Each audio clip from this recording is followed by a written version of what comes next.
Selamat datang di channel Darah Biru Raja-Raja, sebuah channel yang membahas sejarah dan silsilah raja-raja di dunia. Pada video kali ini kita akan membahas tentang Gusti Juminah dan hukuman Kurantil. Pada masa penjajahan Belanda, banyak jenis hukuman yang dikenakan kepada rakyat Indonesia. Selain hukuman penjara dan hukuman mati yang sudah dikenal oleh masyarakat, terdapat juga hukuman buang dan hukuman kurantil. Hukuman buang adalah bentuk hukuman dengan memindahkan seseorang dari tempat dia tinggal ke tempat baru. Yang terhukum tidak memiliki hubungan emosional dengan tempat baru tersebut. Maksud dari hukuman buang ini adalah agar orang yang dihukum tidak memiliki pengaruh di tempat baru ia tinggal, sehingga tidak membahayakan pemerintahan VOC atau Belanda. Tempat lokasi hukuman buang masih di wilayah kekuasaan Belanda. Ada yang di Indonesia, ada juga yang dibuang keluar Indonesia.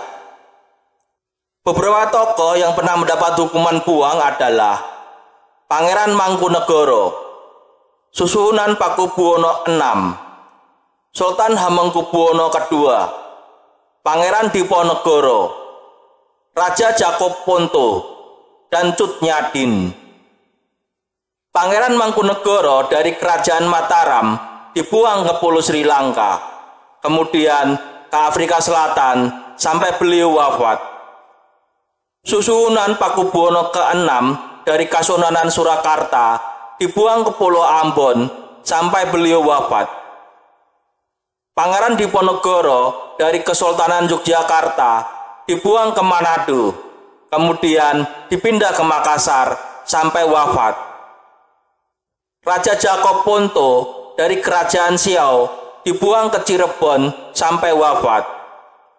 Cut Nyadin dari Kesultanan Aceh dibuang ke Sumedang sampai beliau wafat.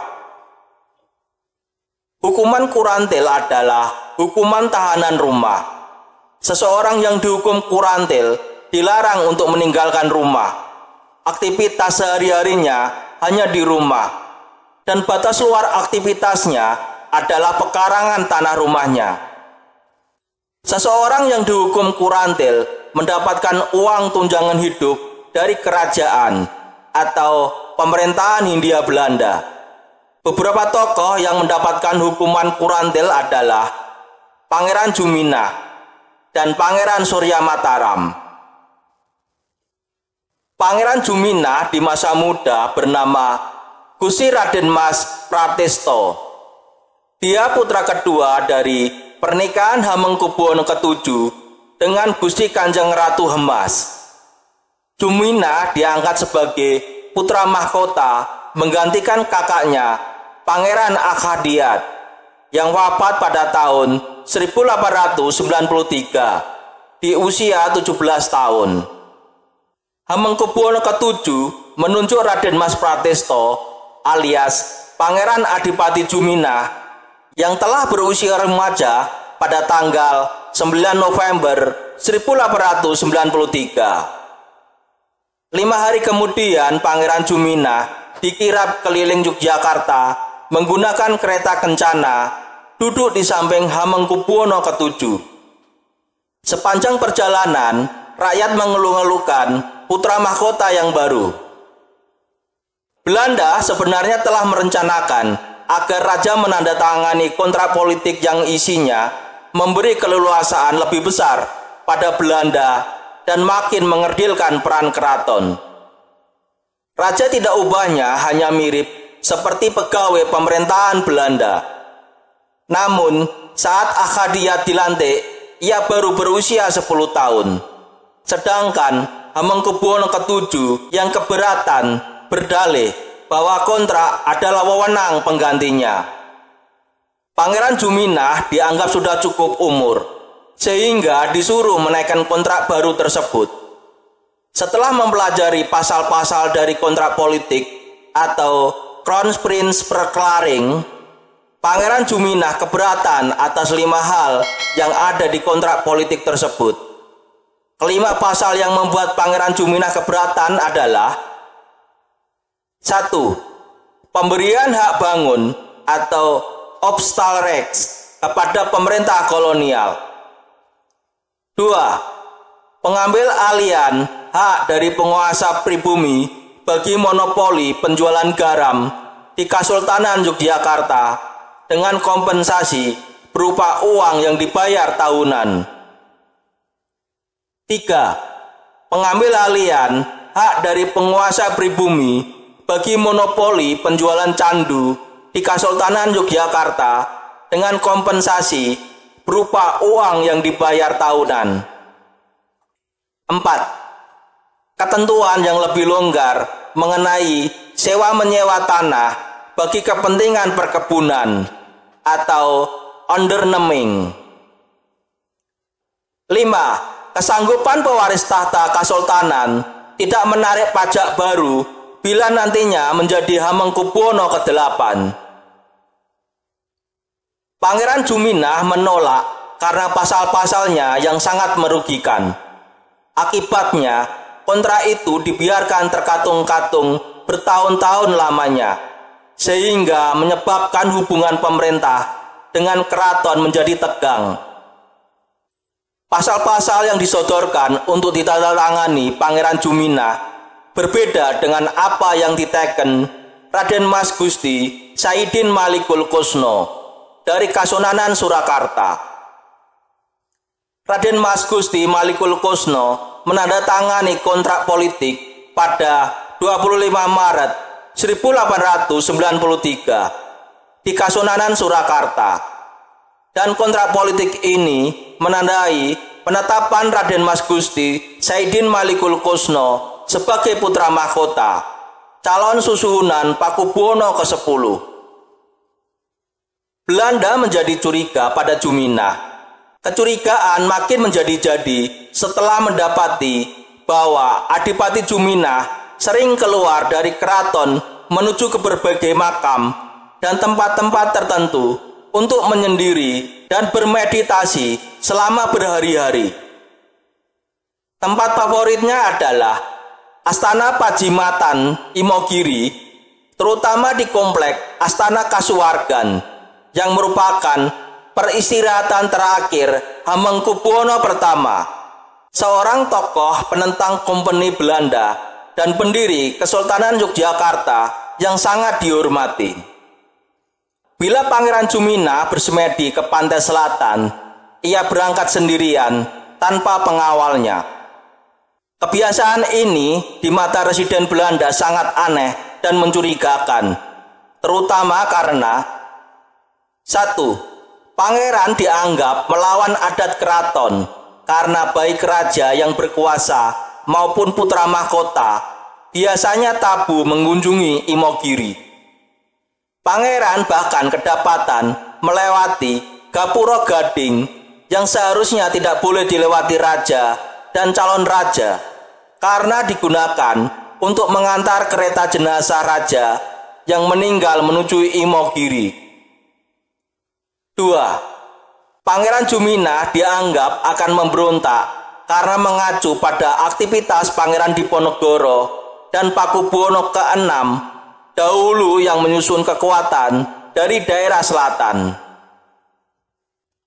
Residen Belanda mendesak Hamengkubuwono ke-7 agar menghukum dan mencopot gelar putra mahkota karena ditengarai akan memberontak. Hamengkubuwono ke-7 menolak karena menganggap tidak ada yang salah pada diri putranya. Raja memahami bahwa masalah sebenarnya adalah penolakan Juminah untuk menandatangani kontrak politik yang disodorkan Belanda. Namun terang-terangan melawan pemerintah Belanda juga tidak menguntungkan. Bahkan bisa berakibat fatal bagi dirinya dan nasib kerajaannya, sehingga raja menawarkan jalan tengah. Saat itu, pengadilan bagi anggota keraton masih merupakan wewenang raja yang disebut Pradoto Agung dan bukan pengadilan Belanda. Pengadilan keraton atau Pradoto Agung menjatuhkan keputusan bahwa pangeran mengalami kelainan jiwa dan terlalu terobsesi dengan dunia gaib, sehingga tidak layak diangkat sebagai raja. Gelar putra mahkota dicabut. Karena sakit jiwa, tentu saja tidak perlu dihukum apapun. Dengan demikian, raja menyelamatkan Juminah dari hukuman buang. Setelah prahara itu, Pangeran Juminah tinggal di luar keraton, tepatnya di komplek dalam Bumi Natan, hingga akhir hayatnya. Dulunya komplek itu bernama Dalam Mangkubumen. Dalam Mangkubumen mengalami 3 kali perubahan nama. Di masa Hamengkubuwono ke-6 ditempati putra mahkota yang kemudian menjadi Hamengkubuwono ke-7. Calon sultan itu akrab disapa dengan sebutan Pangeran Adipati Anom. Maka rumahnya disebut Dalam Kadipaten. Setelah Adipati Anom menjadi Hamengkubuwono ke-7, Dalam itu dipakai adiknya Pangeran Buminoto. Namanya berganti menjadi Dalam Bumi Natan. Daerah Hamengkubuwono ke-8 digunakan pamannya Pangeran Mangkubumi, sehingga berubah lagi menjadi Dalam Mangkubumen. Rumah Juminah persis di sisi timur Dalam Agung Mangkubumen. Meski dibangun pada 1834, bangunannya masih terawat. Kondisinya masih sama seperti saat awal dibangun. Belum ada perubahan apapun. Karena Pangeran Juminah mengalami hukuman kurantil sehingga tidak bisa melakukan aktivitas perekonomian, maka kehidupannya dan keluarganya sangat sederhana sekali. Beliau sangat tergantung atas uang bulanan yang diberikan dari keraton. Karena beliau dianggap orang yang memiliki ilmu dan mampu membantu orang lain, banyak masyarakat yang datang kepadanya untuk dibantu permasalahan hidupnya. Dari ucapan terima kasih masyarakat yang berupa barang dan uang inilah kehidupannya sedikit terbantu. Raden Mas Purwamadja Atma Candra Sentana, putra Pangeran Juminah, hanya mendapatkan gelar Raden Bekel, sebuah gelar rendah seorang ningrat, anak calon sultan yang urung jumeneng atau bertahta. Pada tanggal 18 Maret 1940, Sultan Hamengkubuwono ke-9 sebelum menaik tahta sempat sowan menemui Pangeran Juminah. Kepada Pak D-nya, Hamengkubuwono ke-9 yang kala itu masih bernama Gusti Raden Mas Doro Jatun, mohon restu. Pada saat itu, Hamengkubuwono ke-9 oleh Pangeran Juminah disuguhi teh hangat dan panganan ringan kroket. 1 kroket disuruh dibagi dengan cucu laki-laki tertuanya, Koswaji Kawendra Susanto. Pangeran Juminah meninggal sekitar 1942, 3 tahun setelah adiknya Hamengkubuwono ke-8 wafat.